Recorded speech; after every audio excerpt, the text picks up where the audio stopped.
Absolute Carnage #3, Donny Cates, Ryan Stegman. Is it keeping the momentum up? It was a best-selling comic in August, so let's hope so.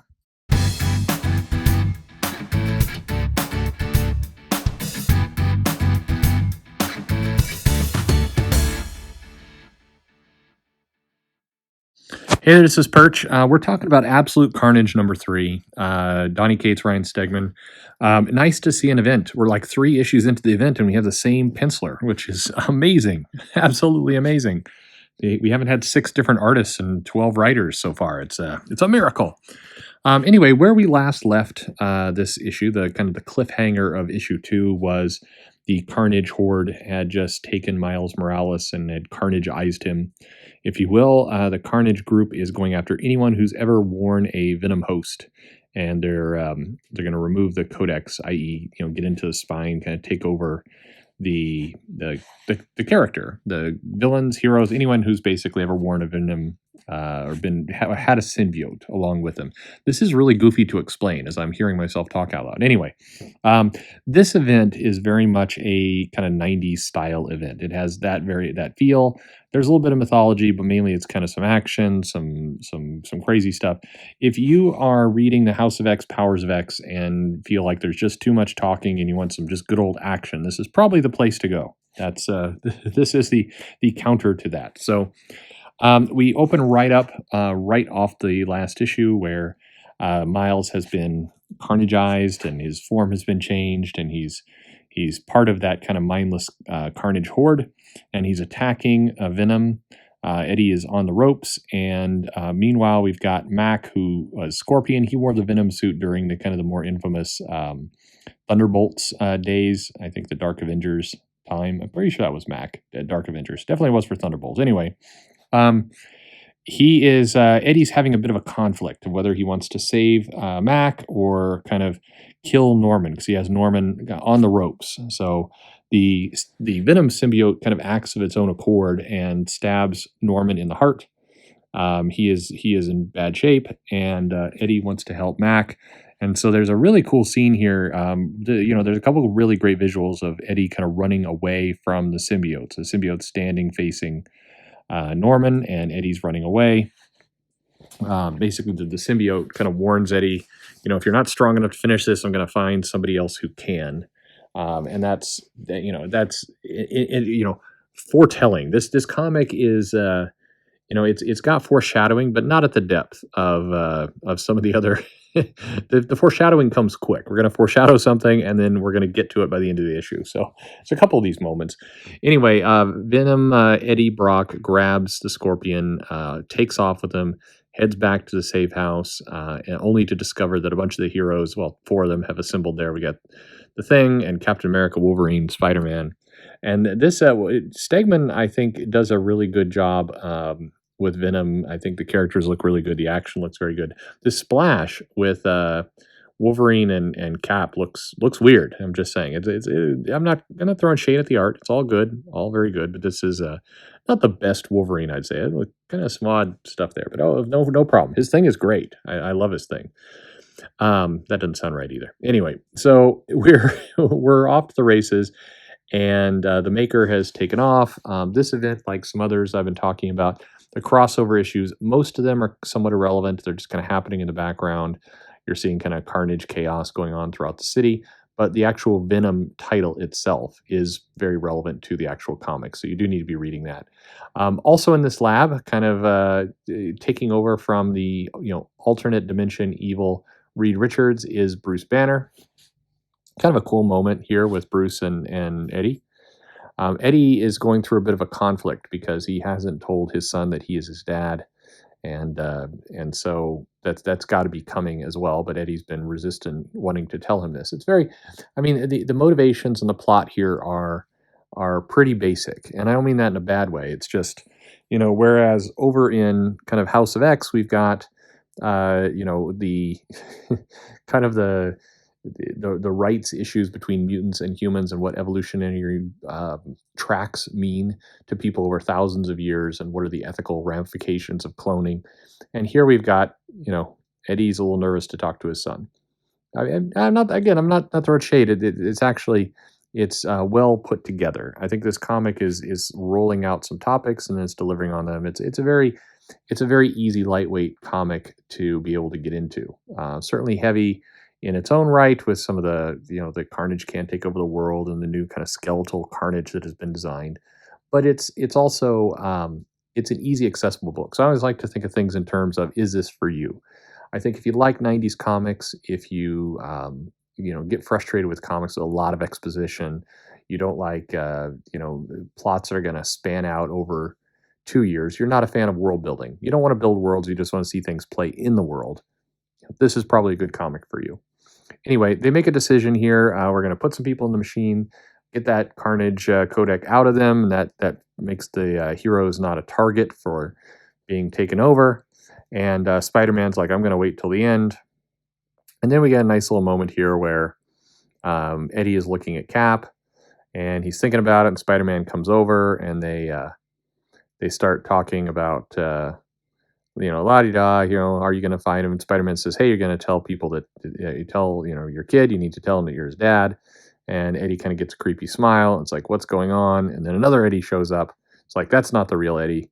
And we see that, this is Carnage has snuck in to the safe house, basically, probably tracing the codec in some of these characters before it was stripped from them. Anyway, so now we get a really cool moment where we get Carnage kind of talking about how he, therapists and his life. We get to see the evolution. Didn't know that he could completely shapeshift into looking like Eddie, but that's a cool power. I'm sure that's actually existed before somewhere, but he's got maggots in his mouth. It's some crazy stuff here.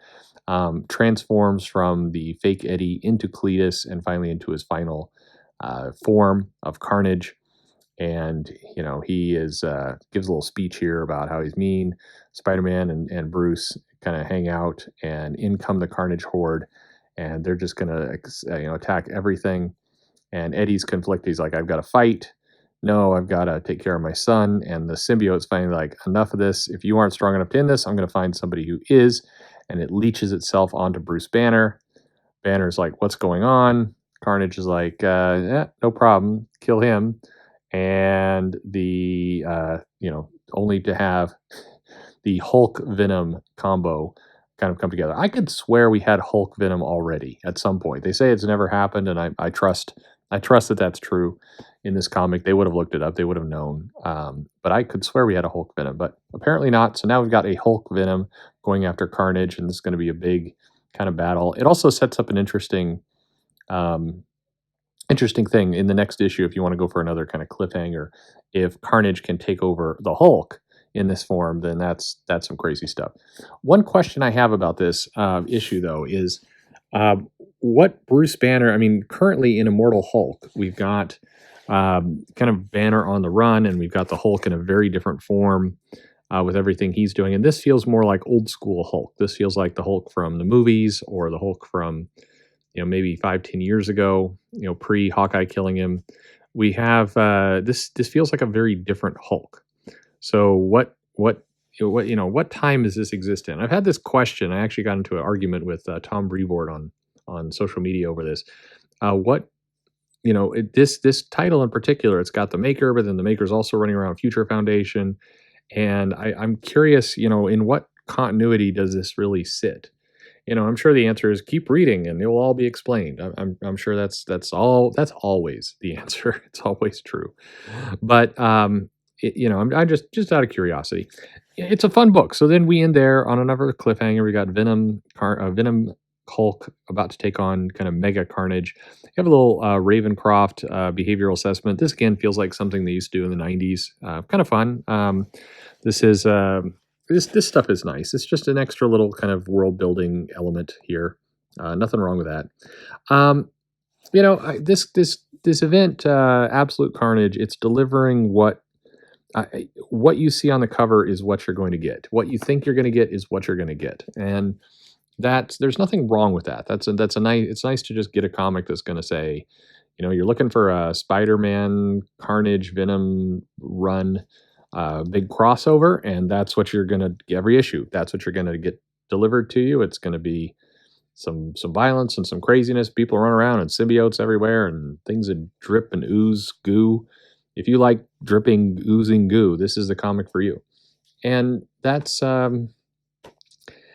think we spend a lot of time talking about comics that disappoint us. We talk about comics that, aren't quite hitting the right mark. Either you see where they're going for an audience, but it's missing it somehow.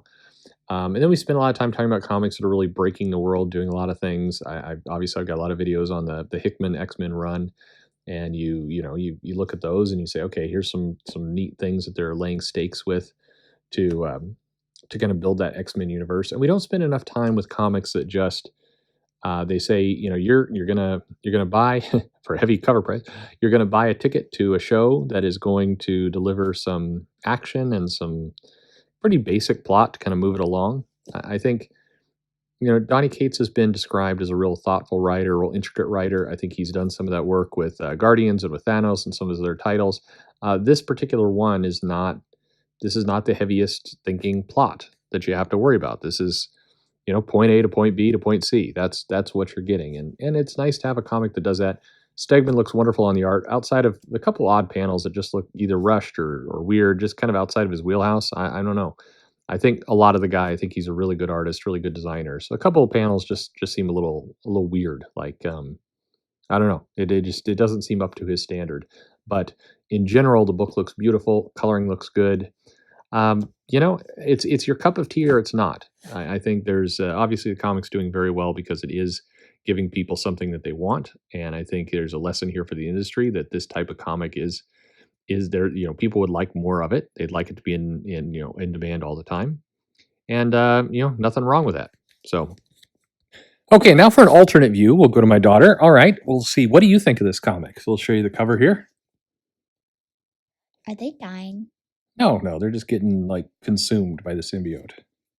What do you think? They look sad. Okay. All right. Let's go to a couple other pages.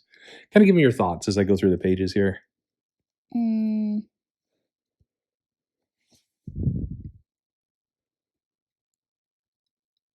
can say things. It looks like there's a lot of chaos going on. Okay. How about that? How about this? It looks like Spider-Man is happy. Okay. And how about this? That cat is very cute. Okay, we have Venom Cat. And now we're going to get to the scene where Carnage comes in and all of his monsters come in. What do you think of that? Why is it saying, "You know my name"? Well, he says this too at the bottom. See? What's that? No, scream it. Oh. It's like, "You know my name! No, scream it!" Yep. So an exciting comic? Yeah? Yeah. Does it look like one you'd want to read or no? If I had time to read the words. Okay. I'm just flashing through too quickly. Yeah. How about this one? What's that say? That's not Hulk. No, that's Venom Hulk. Oh. Doesn't look like Hulk. Okay. They always give Venom a big tongue. Why do you think that is? Because he's licky tongue? He likes to lick things? No, he's licky tongue. He's licky from tongue. Pokemon. Ah, that makes sense. All right, well, there you go. That's 2 reviews there. See what you like. As always, subscribe, click the bell for notification, all that stuff. Tell a friend. Follow me on Twitter at Comic Perch. Thank you for listening.